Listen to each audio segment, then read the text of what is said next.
Hello everyone, Brendan McCauley with Humanum Project for question and answer. We got a question on the birth control pill. What are some negative side effects that you know of from the birth control pill? So I thought we could watch an interview done by Dr. Jordan Peterson and Dr. Sarah Hill, who is a research professor and author on this topic. So let's take a look. Is that the progestins in hormonal birth control, some of them will stimulate glucocorticoid receptors, essentially making women's bodies believe that they're in a state of chronic stress. And so women's bodies are then shutting down the stress response.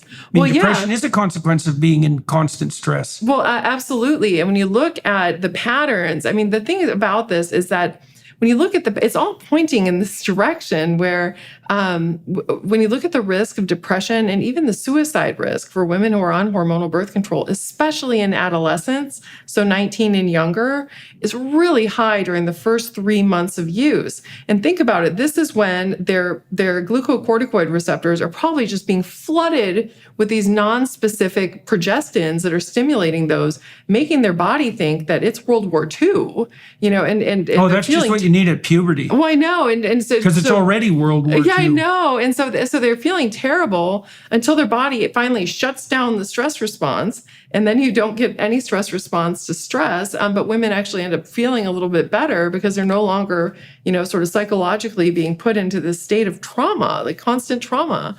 I think that it's crazy to me that this is the best we can do.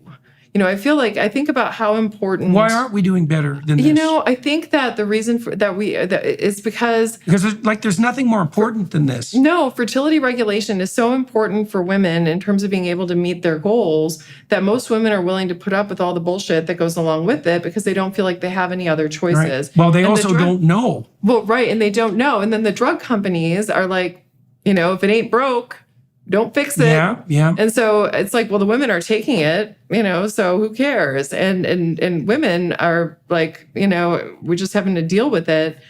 So what are some of the negative side effects? I think we got to talk about this. And I know I'm a guy, and some women might be thinking, what is this guy doing talking about women's issues and fertility? And I understand that.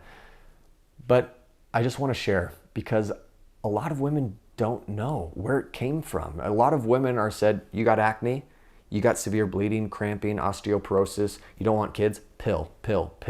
It's everywhere. I have so many women friends that say this, but they're not really told about the nature of the pill, what it does to her biology, her whole entire physiology. Some studies have shown that there are some negative side effects that include a decrease in libido, sexual drive, an increase in infertility, breast, cervical cancer, increase in blood clots, and even women's attractions will change when they're on the birth control pill, studies have found. And I'm gonna be linking all of these studies in the show note as well. And I wanna talk about one more negative side effect that I think a lot of people just don't know about, is that the pill can be a potential abortifacient. How? Well, the pill has 3 functions that it suppresses or that it creates. The first is that it thickens the woman's cervical mucus, so the sperm can't get through. But the sperm can still get through. It might not be likely, but it can.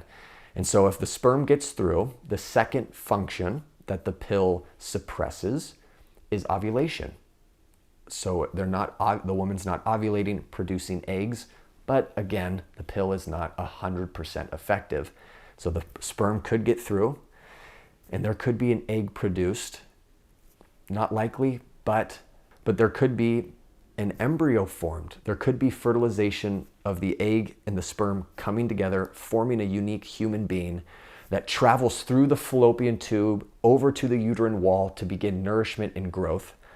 But the third function the pill suppresses is the endometrium on the uterine wall, which is where the embryo goes for nourishment, decreases and it thins. So the embryo can't properly attach and begin growth. There's a chemical imbalance that happens that the embryo just can't survive in that environment and will die. Are women told this about the birth control pill? No. I think what Dr. Sarah Hill is saying is true. I mean, women deserve better. Women deserve to know all of this information. And women deserve to have better resources for their own health. You know, I had a friend, this girl, who told me her story, and she said, Brendan, I had osteoporosis, this bone disease, and I went to a doctor, and the doctor told me, get on the pill. This is your best solution. And she refused to believe that. And she went and saw a doctor who specialized in naprotechnology, which is a method for women's health. They found the problem, the root problem, and they cured the root problem, and she no longer has osteoporosis. Naprotechnology, it's going to be put in the show notes for any women out there that want to learn more about different options, particularly if they're having issues and struggles with their fertility. And so those are some of my thoughts. I hope that this was formative for you and it was helpful, and maybe this is something that is new and shocking to you. And I get that, and I just want to invite you to do some more research on your own. Check out naprotechnology. If you found this video formative, send it to anyone you think that would enjoy it. Subscribe to our channel, and we hope to see you in the next video. God bless.